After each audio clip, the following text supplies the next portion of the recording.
Halo, di video kali ini ada teman baik LD yang mau berbagi cerita tentang perjalanan karirnya. Namanya Maria Rina.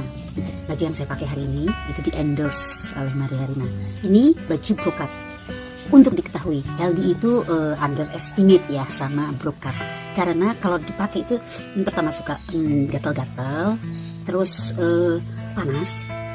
Dan ini khususnya untuk LD ya. Mungkin untuk orang lain fine-fine aja. Kalau LD kan susah. Bajunya harus yang nyantai, gak bisa yang serius.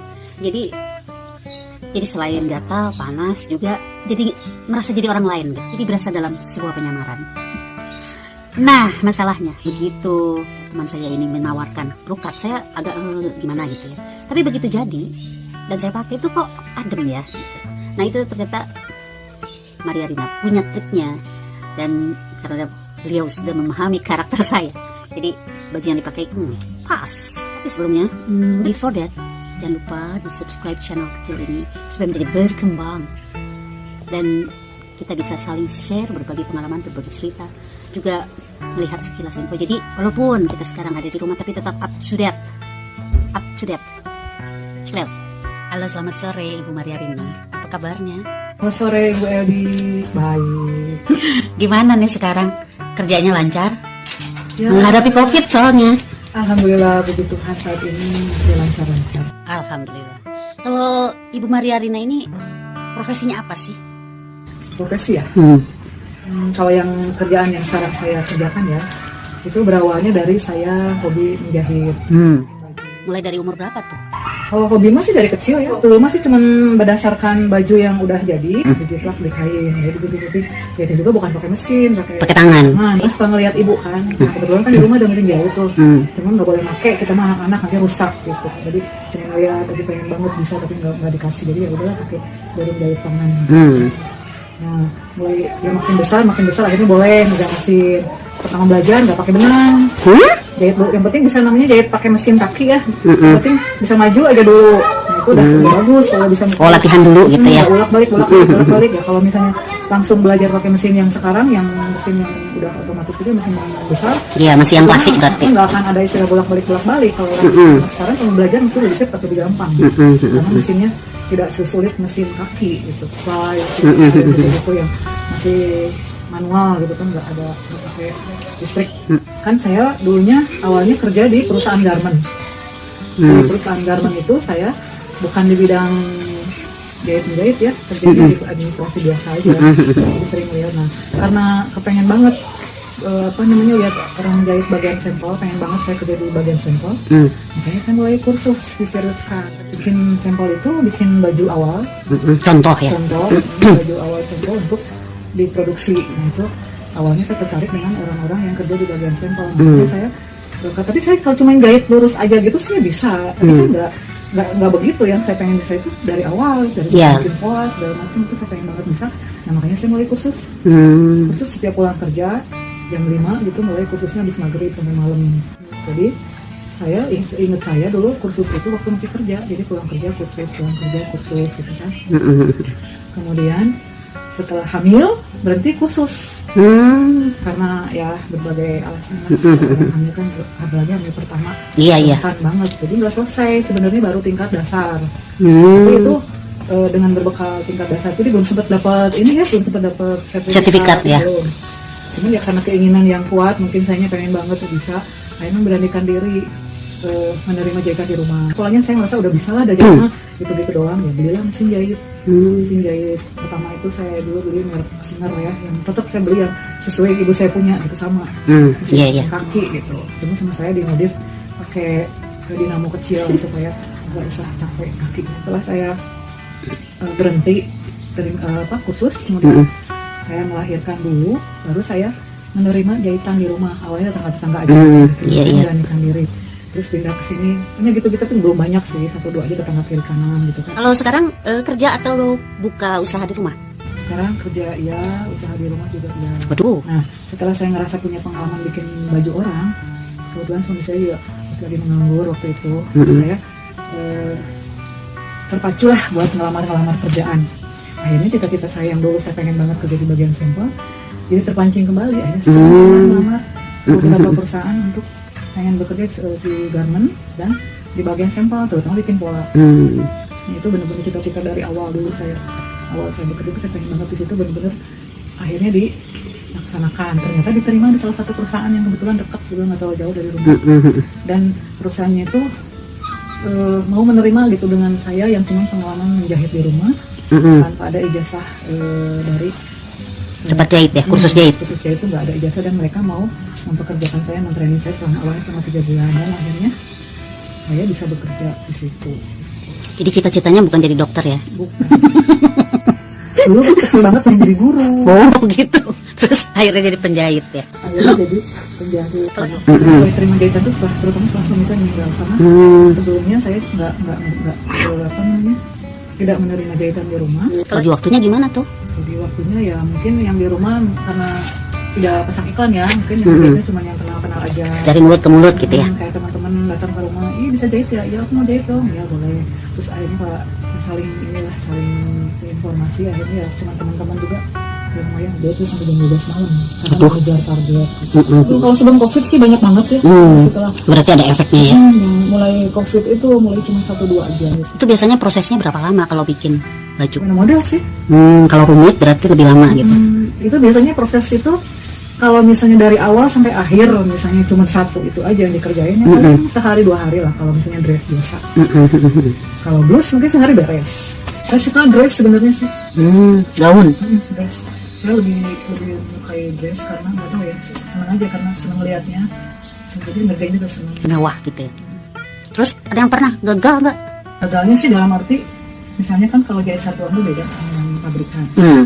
Ada yang pengen lepas banget, ada yang pengen gede, ada yang pengen lebar gitu kan. Kadang-kadang minta dibuka, ini digedean dikit. Oh iya. Gitu aja sih. Ya, jadi tidak ada kegagalan yang fatal gitu ya? Selama ini waktu, terutama yang paling saya takutin itu waktu, karena takut tidak sampai. Nggak kekejar. Karena kan biasanya kalau yang bagi event itu kan waktunya harus tepat. Dan saya pernah ngerjain sampai pagi jam 2 hanya untuk mengejar waktu supaya saya tidak sampai terlambat gitu. Di rumah udah banyak dong mesinnya? Yang pokok aja sih sebenarnya yang saya punya kan mesin jahit terutama sama beras itu mesin jahitnya masih yang klasik? Kalau sekarang sih semenjak saya memutuskan untuk menerima jahitan di rumah saya ganti pakai yang besar karena batas jahitannya beda, terus kecepatan juga mempengaruhi. Lebih cepat ya? Lebih cepat. Lubang kancing punya, karena saya sering kendala kalau misalnya hari libur lubang kancing sebenarnya orang harus mau dikasih ambilnya misalnya hari Senin, berarti kan harus selesai hari Minggu, itu kan tukang pancing dan kan prosesnya ke akhir itu aduh kadang-kadang kendala banget, jadi memacu saya untuk memiliki mesin lubang kancing sendiri. Saya beli mesin lubang kancing yang biasa gitu. Sebenarnya mesin itu bukan mesin lubang kancing khusus, dia simple pedal dan dia bisa macam-macam jahitannya. Fungsinya gitu? Jadi saya apa aja itu fungsinya? Untuk lubang kancing. Iya. Jadi settingannya memang nggak pernah diganti-ganti. Tapi kadang-kadang kalau pas saya harus jahit kebaya, nah sebelumnya juga saya nggak tahu itu bisa dipakai untuk bordir. Saya buka YouTube, ternyata mesin ini kan bisa untuk masangin. Kan kadang-kadang ada kalau bikin kebaya itu ada yang modif kan karena tidak bisa sekarang ini kalau bordir itu bikin sendiri gitu kan mahal banget. Jadi kadang-kadang dari bahannya itu sendiri kita potongin bunga-bunganya, tempelin, nah itu lebih bagus kalau pakai mesin semi bordir itu dijahit untuk pakai mesin biasa kan jatuhnya kelihatan. Pakai semi bordir jadi kelihatan nempel di badan, jadi kayak bukan tempelan gitu, kayak nyatu aja gitu. Bagus kayak hasilnya kalau kayak mesin itu. Kalau yang suka dipakai buat sekolah atau seragam ya, bordir ya? Bordir sederhana aja, tapi si prosesnya kan beda dengan yang bordir yang kita biasa bordir yang pakai komputer gitu. Kalau ini jadi pakai yang motif sederhana lah, jadi sistemnya kita menggambar dulu. Ini sekarang kita mau bordir apa nih, huruf atau bentuk apa, kita gambarin detailnya, baru kita bisa bordir ke kalau pakai sistem komputer dia kan tinggal diprogram, lebih gampang. Nah, kalau pakai mesin yang buat lubang kancing itu mesin portable itu bisa sebatas ya motif sederhana aja sih. Kalau buat kaos? Kalau kaos itu dia itu jarang ya, kalau mesin jahit itu mungkin hampir tidak berfungsi.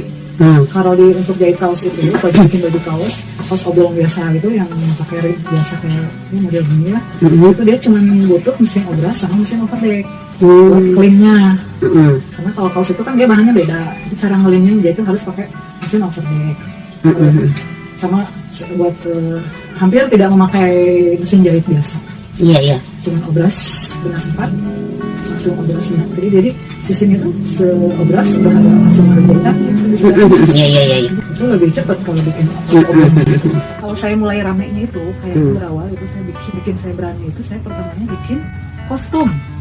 Kostum kayak gimana itu? Kostum cosplay Oh. dari temannya anak saya. Bikin kostum apa waktu itu? Kostum awalnya sih kostum kayak cosplay itu kayak animasi Sailor Moon. Model-model gitu awalnya. Terus jadi seneng ternyata karena kostum itu kan lucu. Lebih menantang kayaknya ya. Kalau waktu itu saya pernah lihat di sebuah acara kabaret anak-anak ya. Di situ tuh ada sebuah adegan yang pakai kostum-kostum itu katanya buatan Ibu Rina ya. Ya, Itu gimana tuh? Yang bikin desainnya siapa? Oh, kalau itu anak-anak bawa sendiri desainnya. Jadi mereka udah punya udah bawa desain sendiri. Udah punya desain sendiri. Anak-anaknya juga kreatif, terus mereka juga tahu yang mereka mau itu gimana. Jadi saya juga lebih mudah lah mengerjakannya karena ya yang mereka tahu gitu yang mereka mau. Jadi itu termasuk cosplay ya? Cosplay itu juga senang banget modelnya karena ya lucu-lucu modelnya. Iya, itu hasilnya juga bagus waktu Ya, tampil di pagelaran. Sih, Iya. kadang ada yang harus kayak juga gitu. Apa nih itu pengalaman baru sih sebenarnya. Jadi banyak bahan-bahannya yang sebelumnya belum pernah saya tahu bahwa ini harus pakai ini. Terus mereka malah ngasih saran gitu. Mereka punya ini pakai ini tante, coba pakai ini tante, mungkin pakai ini. Kadang mereka bawa sendiri bahannya, mereka tahu bahannya mungkin karena ya mungkin mereka pernah lihat di mana atau mereka punya ide sendiri. Itu setiap ada jahitan-jahitan model baru, jenis baru, bukan seperti yang biasanya, itu meningkatkan skill ya. Ya, betul. Pengalaman baru bagus buat. Jadi yang tadinya saya nggak tahu, kadang lihat ini gimana caranya ya, karena mereka membawa pengalaman baru buat saya, pengetahuan baru. Sama-sama belajar jadinya ya. Itu bisa disebut otodidak ya. Ya, belajar dari YouTube. Belajar dari YouTube ya, otodidak. Belajar dari YouTube. Nah sekarang kepikiran nggak pingin punya butik misalnya? Pengen sih. Karena kan memang dalam ini kan sebuah karir ya, profesi, pasti ingin mencapai target. Nah targetnya itu apa? Ya, pasti pengen ngembangin ya, pengen ngembangin bisa ngembang di rumah udah pasti. Cuman kan harus total. Karena sementara sekarang saya masih kesulitan untuk menghadirkan diri dari tempat saya kerja sekarang. Itu saya masih belum bisa keluar. Belum bisa total, saya fokus mengerjakan yang di rumah. Ya, pasti ada lah, saya pengen membesarkan, entah itu berupa butik yang eksklusif atau yang biasa-biasa tapi orderannya banyak gitu. Kalau itu kan saya harus siap orang ya. Paling kalau untuk saya pribadi, paling ya ke butik aja. Kalau misalnya saya udah siap ke orangnya, untuk saya harus siap segalanya, baru saya mungkin bisa mengembangkan ke seragam yang lebih banyak. Itu pengen butiknya misalnya nih, pengen seperti apa butiknya? Kalau saya ngelihat punya orangnya suka pengen kayaknya, terutama saya pengen di bidangnya dress ya. Pengennya satu tapi mahal gitu. Eksklusif banget. Tapi kayaknya yang gitu pasarannya jarang ya, susah. Tapi mungkin tidak bisa dijadikan yang pokok kali ya, kalau yang tetap aja kita harus betul cari yang standarnya menengah ke bawah, harus pemasarannya harus di situ. Ya. Ya, kalau misalnya hanya ngandelin dari butik yang eksklusif gitu, itu kan mungkin akan susah ya pemasarannya. Itu mungkin buat 1-2 aja sih, tapi tidak bisa untuk dijadikan untuk kita bertahan hidup sehari-hari ya. Iya, saya betul. juga seorang yang single parent, gitu. Jadi harus ada pekerjaan yang bisa diandalkan. Iya, mobiling ya. Hidup sehari-hari. Kan segala macam, nggak mau, kita harus nyari pasaran yang lebih ramai, yang lebih mudah terjangkau sama orang banyak gitu. Iya betul. Nah sekarang nih udah bikin baju buat LD kan. Itu apa, model apa namanya? Itu lebih ke tunik ya, tunik simple. Karena kebetulan si Ibu LD juga orangnya simple ya, agak-agak tidak suka yang terlalu formal. Betul. Karena jiwanya bebas, dia pengen baju juga tidak mengikat gerakannya, tidak mengikat gayanya dia gitu. Jadi saya buat sesimpel yang sesuai dengan kepribadian. Betul sekali tuh. Jadi setiap menjahit harus melihat karakter atau enggak? Rata-rata begitu, saya harus lihat karakter orang. Orang ini sukanya gimana, karena orang itu ada yang pengen kelihatan gimana, yang terutama harus dipegang gitu. Kecuali untuk seragam kali ya. Kalau seragam nggak bisa. Udah nggak bisa di ini tawar lagi ya. Iya. Nah itu bikin baju LD itu gimana prosesnya? Ini brokat, dalamannya itu kebetulan saya tidak memakai florin biasa ya, jadi saya pakai bahan yang buat kemeja biasa dari bahan Toyobo. Iya, bahan baju lagi ya? Tapi tidak berat juga, masih tetap nyaman lah kalau dipakainya. Betul sekali. Harapannya ke depan gimana? Harapannya ya bisnis, terutama yang bisnis di rumah saya akan lebih lancar lagi. Amin. Lebih banyak orang yang lebih menyukai jahit sendiri daripada beli kok udah jadi. Ya pasti lah, saya mengucapkan banyak terima kasih buat Ibu Elsa. Sama-sama, saya juga berterima kasih. Sehat selalu ya Ibu Maria Rina. Semoga berkembang, banyak inovasi-inovasi, dan saya yakin semua yang sudah pernah menjahit di situ akan kembali ke situ. Terima kasih untuk hari ini wawancaranya. Selamat sore. Buat Maria Rina, terima kasih supportnya, big supportnya. Terima kasih sudah mau berkolaborasi dengan LD Galleria. Sukses selalu usahanya, berkembang sesuai yang diharapkan, bisa memiliki butik yang diimpikan, sehat bahagia selalu. Salam hangat dari LD Galleria, salam kepo. Bye-bye. Diary LD.